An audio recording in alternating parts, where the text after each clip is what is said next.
Okay guys, so Station 2 of your lab midterm will be a large volume nebulizer, or a high density aerosol device as it's also called. So when you walk in, you will see this will be all of your equipment. So you have two lines of corrugated tubing.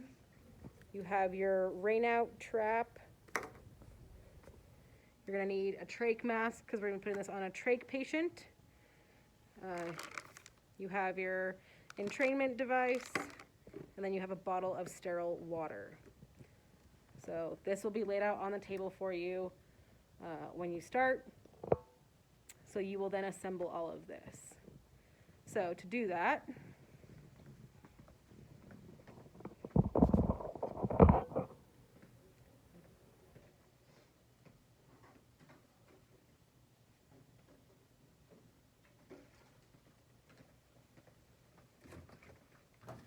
so with all of this, so again, you guys can assemble your equipment first and then start your patient portion of it, or you can do your patient portion and then set up your equipment, whatever is easier for you to remember.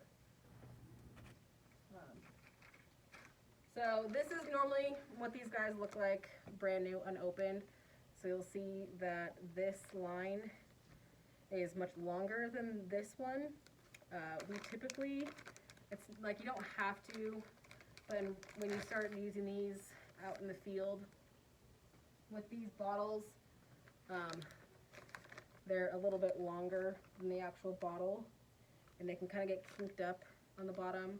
So a lot of times therapists will cut them and size it to the bottle better.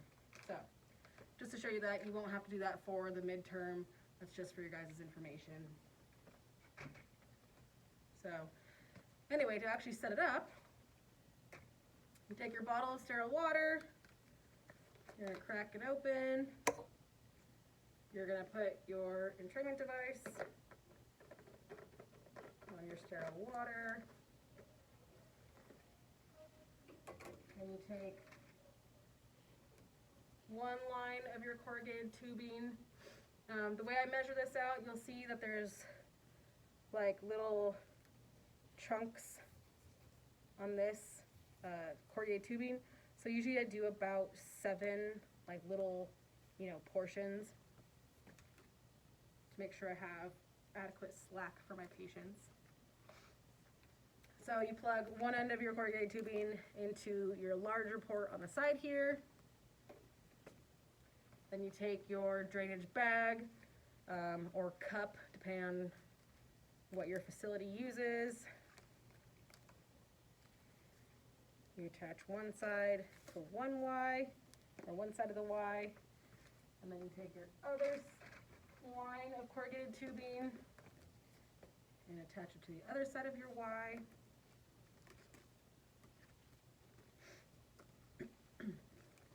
So you have your humidity device on one side, your bag in the middle, and then on your other end, you will put whatever kind of interface device you use. So in this case, we're using a trach mask. So then you just plug that in on the other side. Once you've got this all built, you're going to screw this yellow cap guy into your flow meter. So if your flow meter has a little Christmas tree, the little green guy on it, you'll need to take that off to screw this on. This one doesn't have it, but it might be on your midterm. So then you just screw this on your flow meter.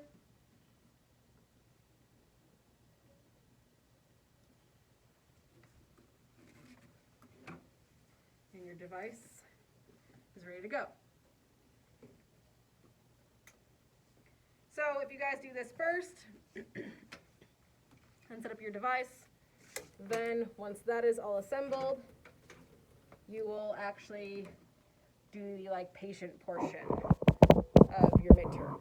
So that's going to be the like knock knock, hi, my name is Lauren, I'm from respiratory. I'm going to wash my hands, put on some gloves, and then I'm going to check my patient identifiers.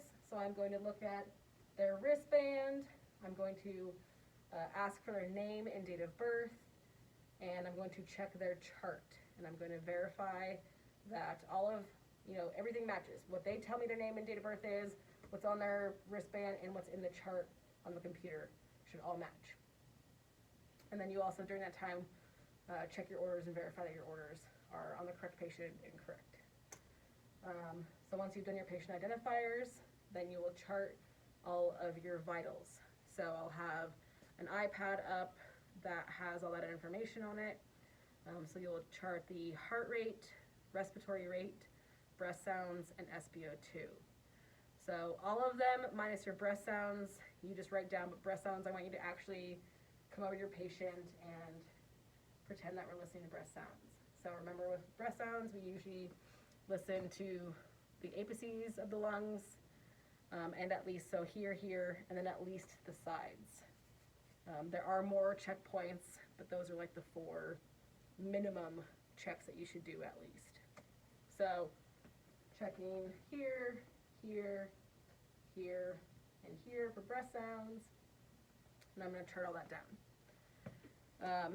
Once I've checked all my vitals, then I will give you, you will be given instructions on what settings I want you to put the flow meter, or sorry, not the flow meter, well, part of the flow meter, the large volume nebulizer at.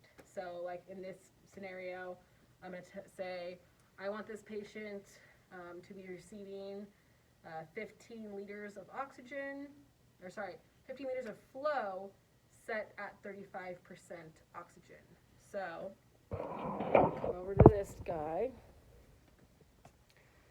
So this represents my flow. So with this order, they wanted 15 liters of flow. Excuse me. So I would turn my flow meter pretty much all the way to the max to 15 liters. And then on here, you guys, it's kind of hard to see, but on here, you'll see there is FiO2 percentages. So right here is like an indicator of what, like where my setting is, that's what I'm delivering. So if I want to deliver 15 liters at 40%, I'm going to turn this guy up to 15 liters, and then I'm going to turn this knob to this little notch here to line up with my 40%. So this patient is now receiving 15 liters of flow with 40% FiO2. Once you set it up correctly, then you're going to show me how you do rain out. So for now, since that's really loud. So of course, when we do any sort of humidified oxygen, water or condensation will gather in this corrugated tubing. So to prevent essentially like potentially drowning our patient with secretions, or not secretions, but with water, if this gets tipped the wrong way, we manage that rain out in these tubes. So if this were on my patient, oh yes, that is the other step. After you get your settings, put in your initial settings that I will give you, then you're going to place your device on your patient.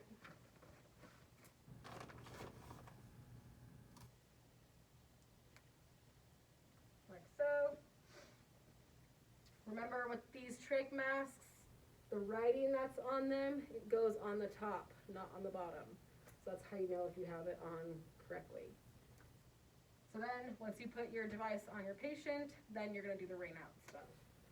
So I usually start with the patient side first. It doesn't matter. You can start on like the device side, but just my preference, I like to start with my patient first. So whenever you're doing this, you want to make sure that you're not tipping your tubing up. So you don't want your water to go down into your patient. So you always want to do these, you know, down. So you just start from the top and you just kind of squeeze the tube and pull it. So you're pulling all these little corrugated bits apart a little bit so that water can drain down. So you just milk the tube, as I say. So you just squeeze and milk all the way down. And you keep doing that all the way down until you get to your bag. And then you're going to do the same thing on the other side of this. So same process on this line. Again, starting from the top, which would be at the device, and then working it down into your bag.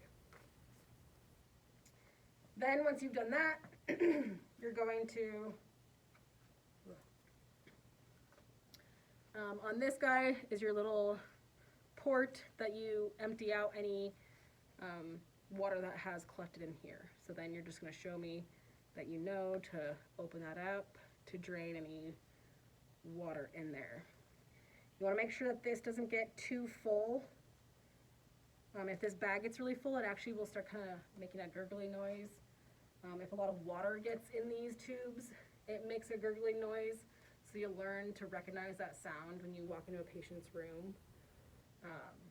And then you don't want to let this bag get really full also, because depending on how much line you guys give your patient, if you don't have a lot on this end, on your patient side, and this bag gets really heavy, it can start pulling on them, you know, from up here. So depending on how or what device you're using to, as your patient interface, you could potentially like do some harm or, you know, cause sores or whatever if it's tugging or, you know. So try and empty this out every single time you go into a patient's room. So that is the large volume nebulizer station. So once you've done the like little port drainage, then I will give you one more like new setting on the device. So like our original example, we were at 15 liters at 40%. So now I'll say like, okay, now I want this patient at 10 liters at 30, well, this one goes to 36%. So then I'll say, so now change it to 10 liters at 36%. So then you just come over to your device, and if this were still on, I would just drop my flow from 15 to 10 liters, and then I would change this on here from the 40, and I just twist it to the 36. So as you can see, it goes all the way from 95, and then 80, 60, 50, and so on. So remember, and there's your little indication right there. This is your FiO2 percentage, and this is your liter flow. Okay, so that is Station 2.